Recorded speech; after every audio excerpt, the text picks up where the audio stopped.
Puji Tuhan, selamat pagi semua jemaat Tuhan yang kekasih dalam nama Tuhan Yesus. Kita kembali bersyukur kepada Tuhan untuk kesempatan yang indah. Kita boleh bersama-sama lagi merenungkan firman Tuhan.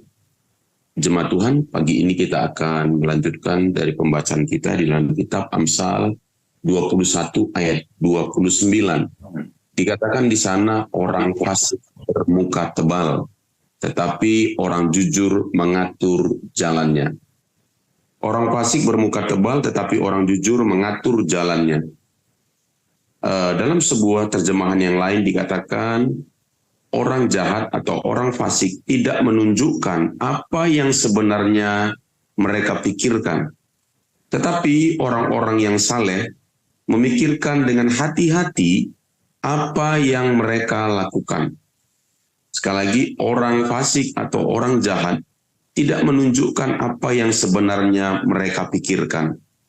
Tetapi orang-orang yang saleh memikirkan dengan hati-hati apa yang mereka lakukan. Saudara, kalau kita membaca ayat ini, kita bisa melihat di ayat yang A-nya, orang fasik tidak menunjukkan apa yang sebenarnya mereka pikirkan. Saudara, kelihatannya di dalamnya itu ada hal-hal yang tidak jujur di dalamnya. Ada hal-hal yang tidak baik di dalamnya. Ya. Nah, saudara, memang di dalam Alkitab ini dikatakan orang fasik. Ya, orang fasik itu memang tingkat kejahatannya itu lebih tinggi daripada sekedar orang yang disebut jahat. Ya. Nah, saudara, tetapi itu bukan hanya bisa terjadi kepada orang-orang yang demikian. Di dalam dunia kekristenan, di dalam dunia gereja juga, saudaraku, ya, kita bisa memiliki ya pikiran-pikiran yang tidak benar, pikiran-pikiran yang tidak tulus, pikiran-pikiran yang tidak jujur, ya, pikiran-pikiran segala macam bisa bercampur aduk, ya. Di dalam pikiran kita atau di dalam hati kita bisa ada rencana-rencana yang jahat, rencana-rencana licik bisa ada di sana. Ya, sikap merendahkan orang lain bisa ada di sana. Iri hati bisa ada di sana. Hati yang memberontak atau pikiran yang menentang memberontak bisa ada di sana. Atau pikiran dan hati yang tidak mau, yang mengeraskan hati, yang tidak mau mendengar, juga bisa ada di sana. Nah, saudara, itu sebabnya kita sebagai anak-anak Tuhan, orang-orang percaya memang harus benar-benar hati-hati ya dengan apa yang ada di dalam pikiran kita. Ya, dikatakan orang saleh memikirkan dengan hati-hati apa yang mereka lakukan, karena memang apa yang kita lakukan itu pasti dimulai daripada apa yang kita pikirkan. Nah, pertanyaannya, apakah isi pikiran kita? Ya, saudaraku, kadang-kadang seperti yang saya katakan, kita sebagai orang percaya, orang Kristen, itu pikiran-pikiran baik dan pikiran-pikiran jahat juga bisa mix di dalamnya. Ya, bisa mix. Itu sebabnya kita perlu menyadari bahwa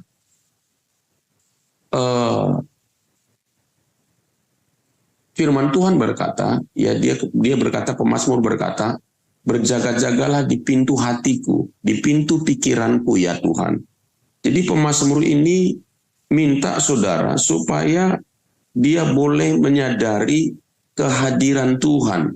Ya, saudaraku, kalau kita menyadari kehadiran Tuhan dalam seluruh kehidupan kita, kita tidak akan sembarangan berpikir.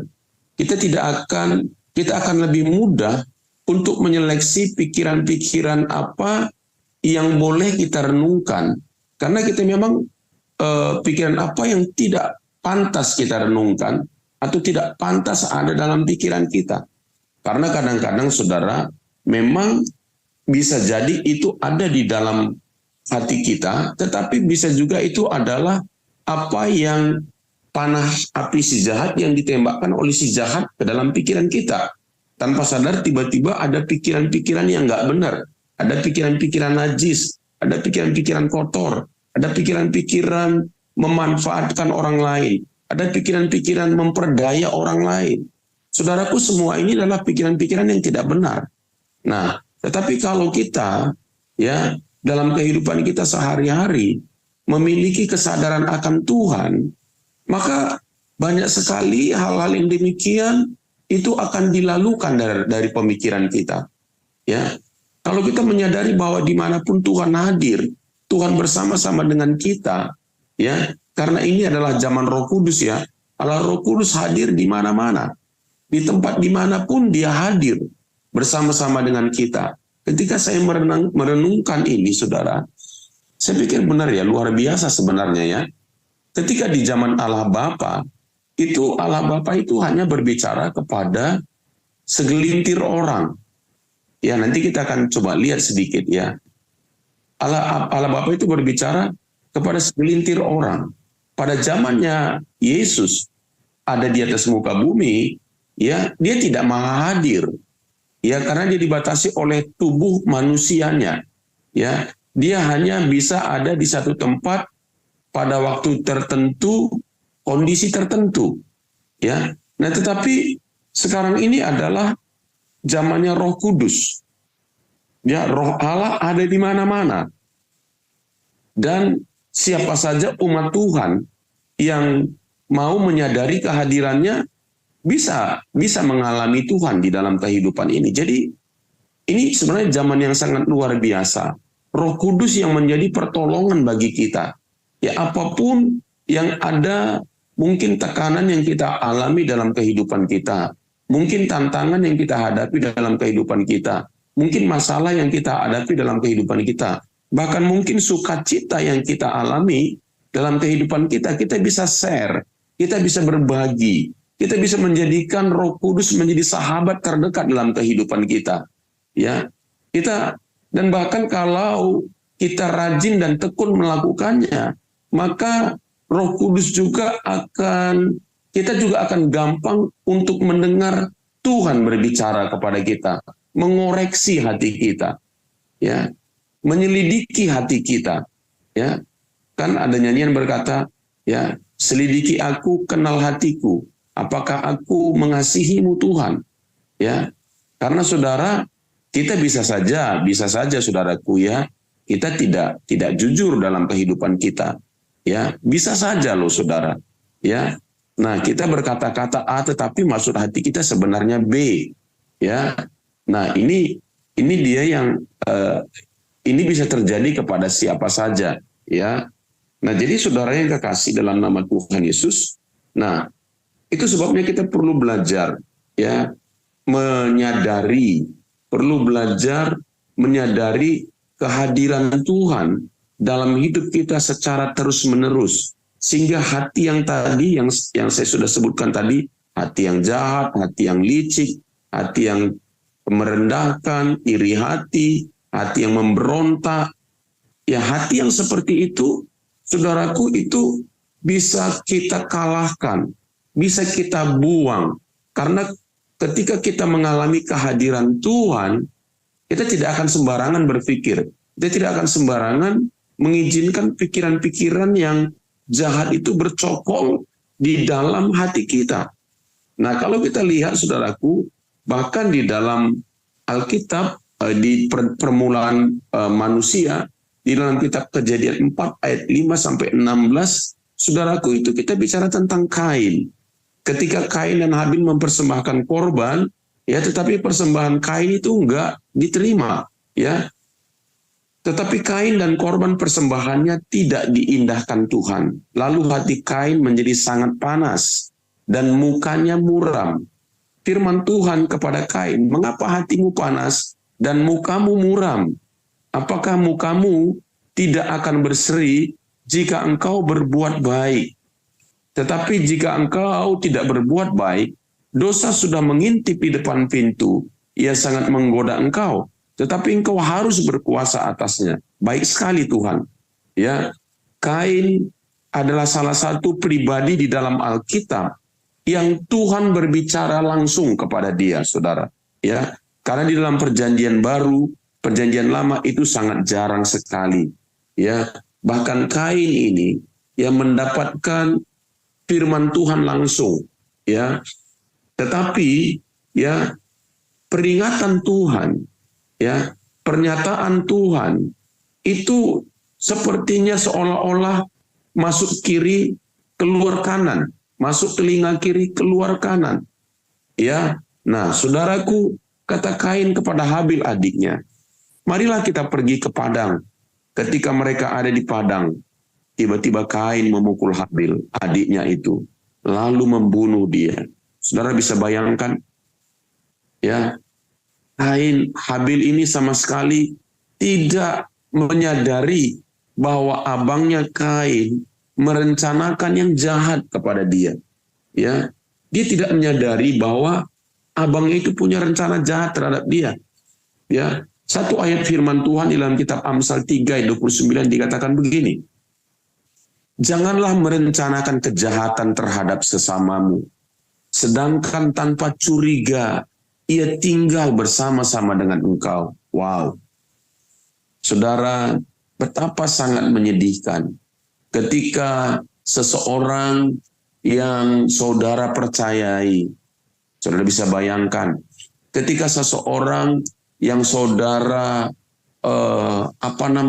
tidak curiga, sahabat dekat saudara, ya, atau mungkin keluarga saudara, atau mungkin kerabat saudara, ya, yang saudara tinggal bersama-sama dengan dia, hidup bersama-sama dengan dia, tetapi di dalam hatinya dia merencanakan kejahatan terhadap saudara.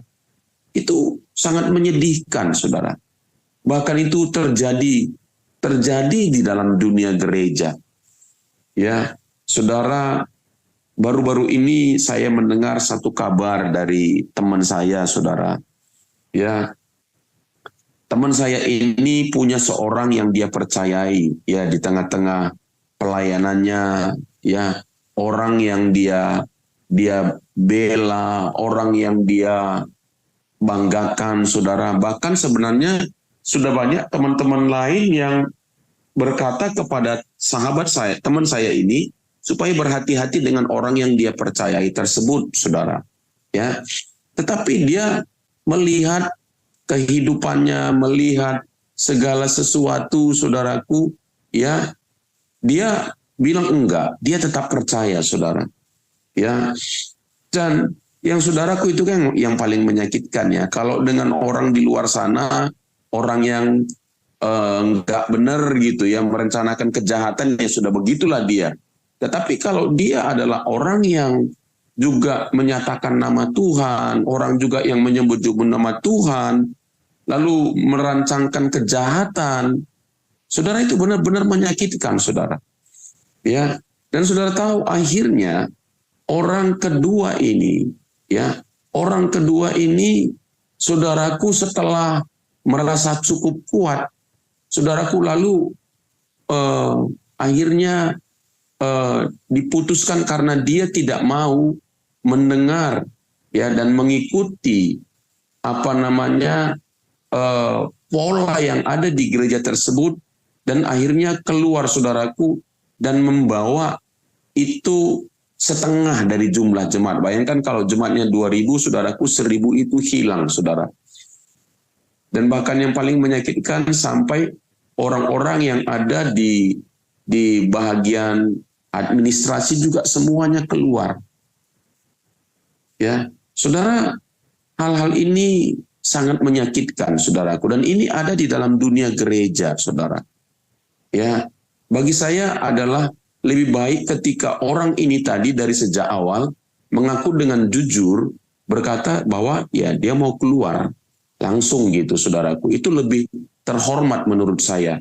Ya, ini, saudaraku, itu sudah sampai pada titik di mana kekuatannya sudah sangat kuat, saudaraku, barulah orang ini keluar, saudaraku. Ya, nah,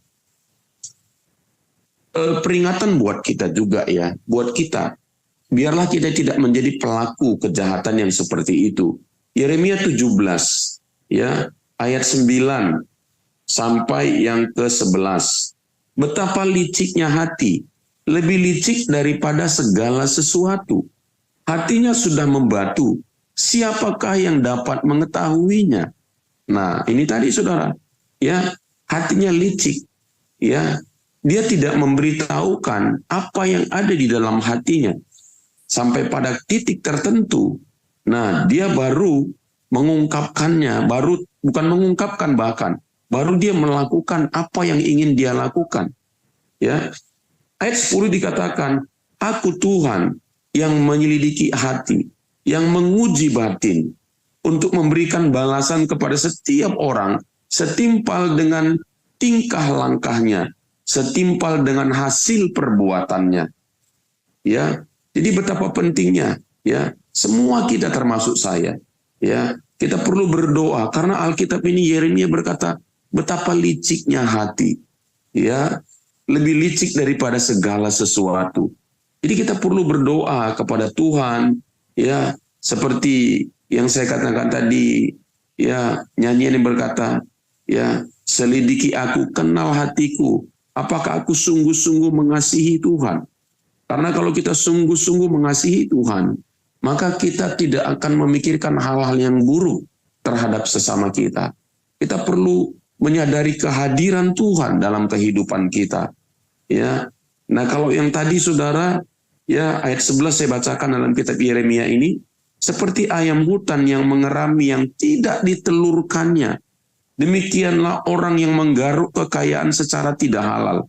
Pada pertengahan usianya ia akan kehilangan semuanya, dan pada kesudahan usianya ia terkenal sebagai orang bebal.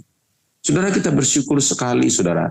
Kenapa? Karena kita setiap pagi kita diingatkan oleh firman Tuhan, hati kita dibersihkan, hati kita disucikan seperti air yang menyirami hati kita yang kotor, saudaraku. Kita diingatkan setiap pagi, ya, supaya kita terus hidup di dalam kebenaran Tuhan.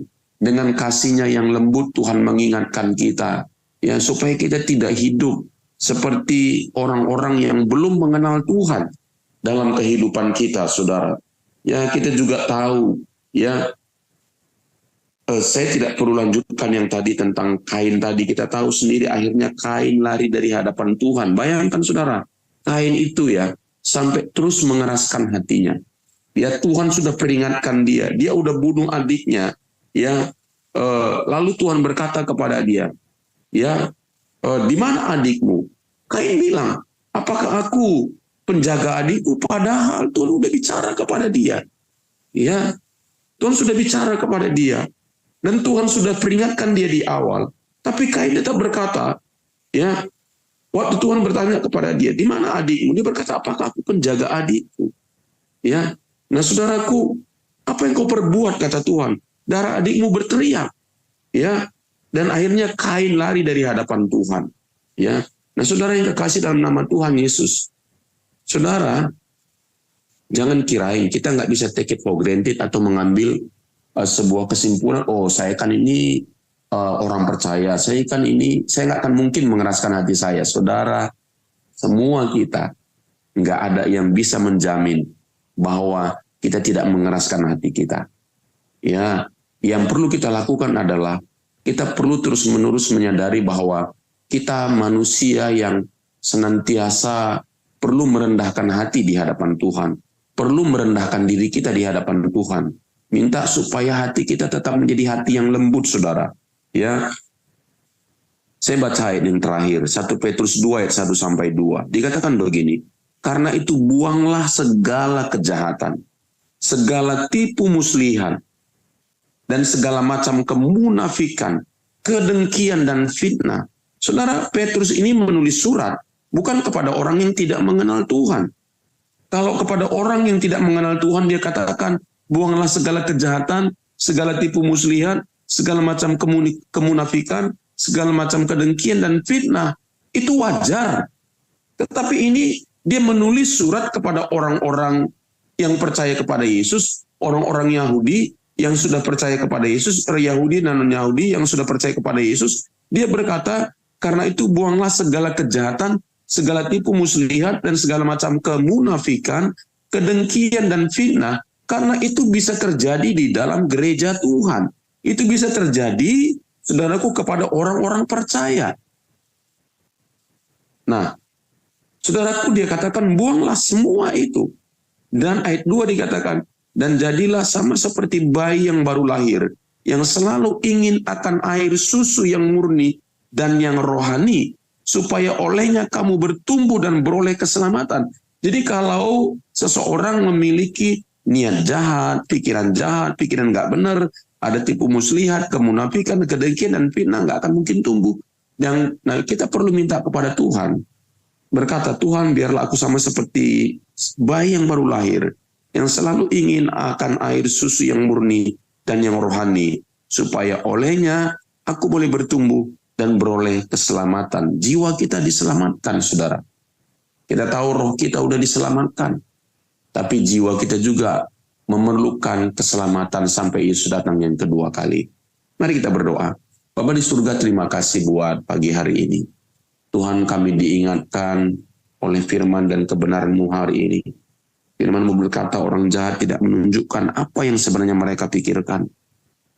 Tuhan, kami tahu bahwa kami sekalipun sebagai orang percaya, bisa Tuhan kena ke sana. Bisa Tuhan Yesus, kalau kami tidak berawas-awas, kalau kami tidak berjaga-jaga, kami juga bisa memiliki hal-hal yang jahat dalam pikiran kami. Kami bisa memiliki niat yang jahat. Kami bisa memiliki rancangan yang jahat. Tuhan, hari ini Engkau mengingatkan kami mau buang itu. Kami mau berjaga-jaga. Biarlah kami senantiasa menyadari kehadiran-Mu. Dan biarlah kami seperti bayi yang baru lahir, yang selalu ingin air susu yang murni, yang rohani. Firman kebenaran-Mu lah yang selalu mengisi hati dan pikiran kami. Terima kasih Bapa. Di dalam nama Yesus kami sudah berdoa dan mengucap syukur. Amin.